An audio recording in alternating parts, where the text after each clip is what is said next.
I'm recording this podcast at the beginning of December, which means that for most of us, we are about to turn the page on a new chapter. We're entering into a new year, and the energy is just feeling fresh and new. And so we know that a new chapter is upon us.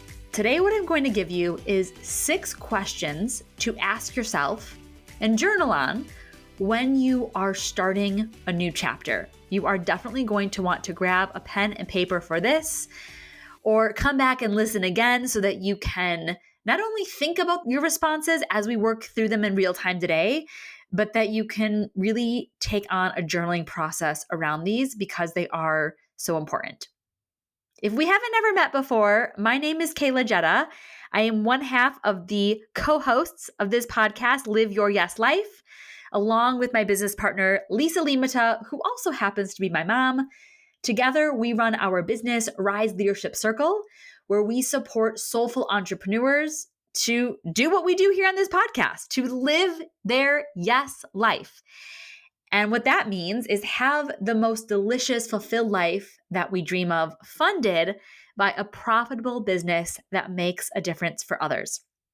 Before we get into the goods today, I have to tell you about something really exciting that we have coming around the bend. And if you're listening to the replay of this sometime in the future, no worries, you can still join us for the replay of what I'm about to share. So we have soon a live version of the Abundance Accelerator course starting. And this is really exciting because the Abundance Accelerator course is one of the things that we have done a few times now that generates some really big breakthroughs and big results for people. This is all about up-leveling your relationship to money. The truth about money is that if we want it to go different, if we want it to be different in how we earn and receive money and how we invest it and save it and use it to pay off debts and to make generous donations places, if we want that all to be different, we first have to update our relationship with money, because the guilt and the shame and the dragging yourselves through the mud and thinking about how it's gone in the past, if that is all still there, being an energy drain for us, then it is impacting how we be with money in the future. But giving ourselves a reset on our relationship drastically changes the way that we behave with money in the future. And so if you are ready to give yourself a reset with money while you turn the page on the next chapter, then the Abundance Accelerator course is the place for you. You can get more information about the Abundance Accelerator course, including booking a free call to find out if this is really the best fit for you, by visiting the link in our show notes. Let's get into why we're here today. I'm going to give you the 6 questions to ask yourself when you are starting a new chapter. I think that all of these are relevant for all of us right now, so let's dive in. The first question that you're going to ask yourself is, what am I taking with me from the previous chapter? What am I taking with me from the previous chapter? It's really important that we just don't run away, never looking back when we are closing the door on the last season of our life, because there are, of course, gifts and appreciations and acknowledgments that we can carry with us into the next season that will make a difference.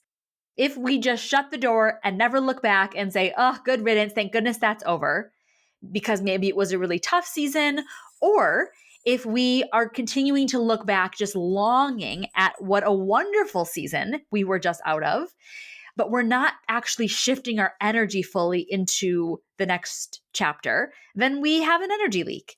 And so what we want to do instead is be clear and specific for ourselves. What am I taking with me?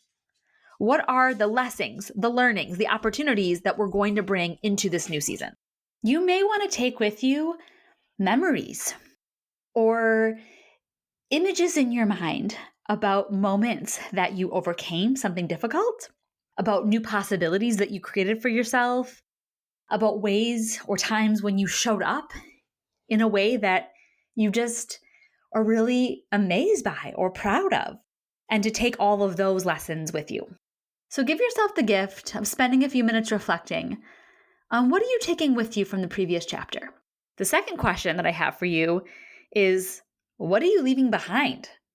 You certainly do not have to take all of the memories or just all of the energy from the last season into where you're headed next. And so this is an opportunity to declare, to decide, what are you leaving behind? What kind of patterns or habits or thoughts don't get to come with you anymore? Is there a relationship that you are leaving behind? Is there a way that you have been relating to yourself or to others that doesn't get to go where you're headed? You may want to leave behind the memory of a time when you were really hard on yourself, or when you just couldn't quite find that compassion or forgiveness for yourself in a moment when it would have served you. And instead of continuing to hold on to that, you can let that go. You can start anew, start fresh in this moment. The third question is, what identity am I claiming in this next chapter? So we want to think about, who are you deciding that you are as you enter into this new season? How would you describe yourself? How would others know you as? What identity are you claiming for yourself? There may be pieces of your past identity that get to come with you, and there may be a complete up level. And this is where you get to decide.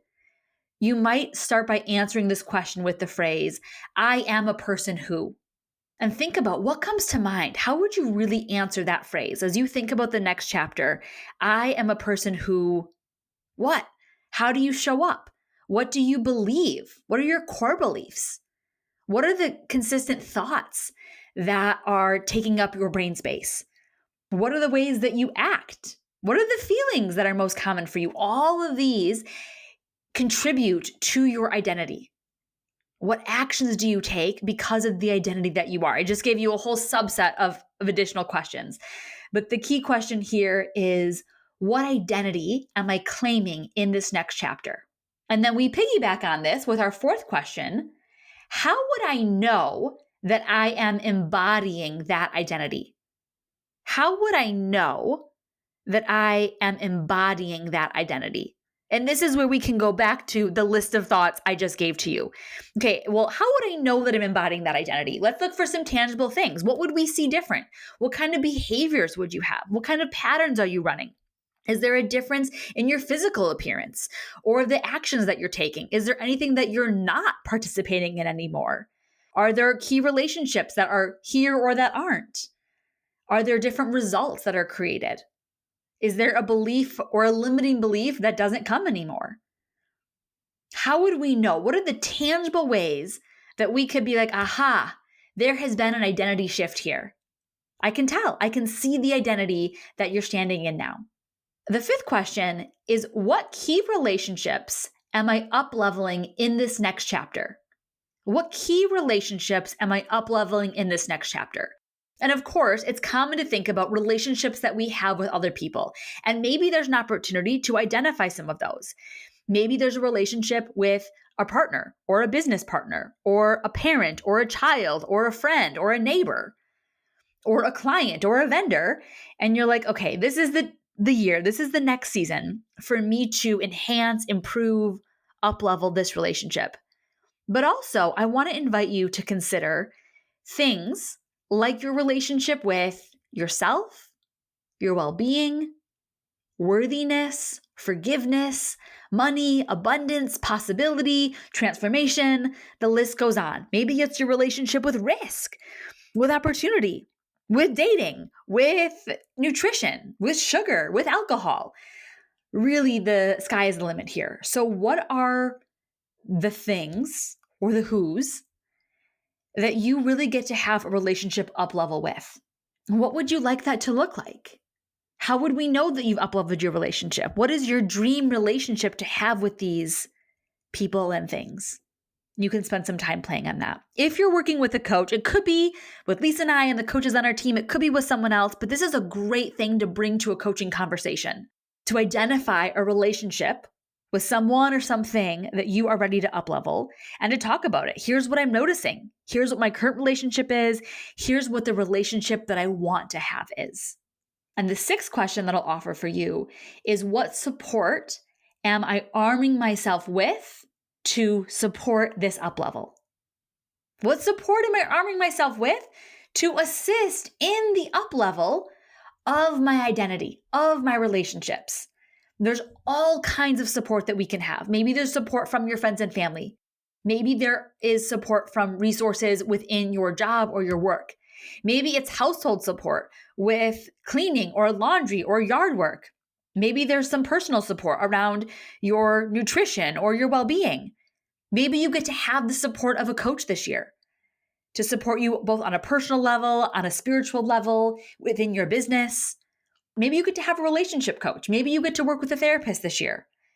Maybe there's a retreat that you get to attend. When you think about the identity that you are claiming for yourself, that you are stepping into, and the relationships that you're up-leveling, what kind of support would be in service of that? We get to identify that for ourselves. We get to see this is what it would be. And if you don't know, you may even tap into some helpful resources like, our old friend Google or an AI system, ChatGPT, or asking your friend, what kind of support resources do you think could help me with these things? And then decide which ones you're going to choose. And the key is that we decide it before we know how. We may not know how it is that we're going to access that support. We just know that we've decided that we will have it. And that is what it takes. So today I gave you these 6 key questions, and I think they are so potent. And if you really give yourself the time and the space to pause as I work through each of these questions, journal on them, put pen to paper and bring them to life, you are going to reveal so much about you and what is available for you in this next chapter. And we would be so honored to hear answers to any or all of these questions over in our Facebook group by the same name as this podcast, Live Your Yes Life. I also hope that we will see you for the Abundance Accelerator course. We have a live version starting in January. You can grab the link in our show notes to learn all the details about the course and also to book a complimentary call to discover, is the Abundance Accelerator course the right next step support-wise for you, or is it something else? I hope that this episode served you, and I will see you in a future episode.